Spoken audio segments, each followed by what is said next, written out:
Today, we were able to witness a wonderful activity wherein one of our guests sa Widas Hotel, ang Tau Lambda Kappa Fraternity and Sorority, they are celebrating their 70th founding anniversary, and then they allotted August 25 morning to be able to make an impact and to encourage ang ating mga indigenous people.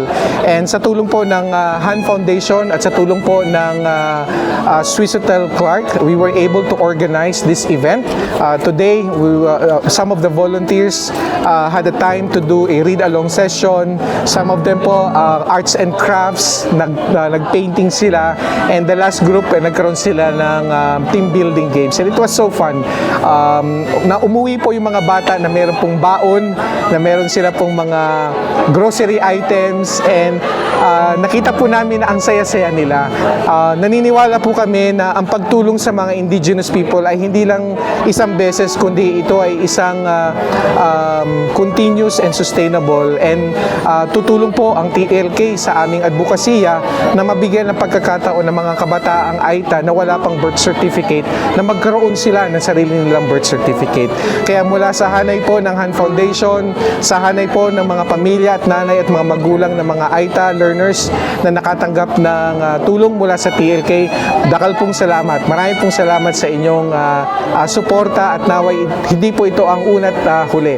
God bless po, and a happy anniversary, 70th anniversary to TLK Fraternity Sorority. God bless.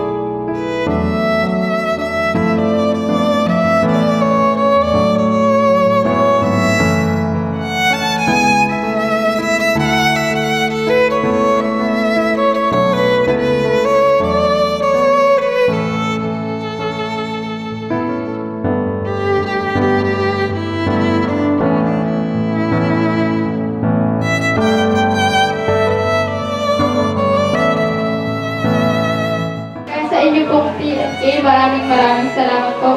At salamat din po sa Hans Foundation sa mga donation nyo, at sana po pagpalain po kayo ni Lord na sana din po marami din po kayo matulungan na mga estudyante kagaya din po namin.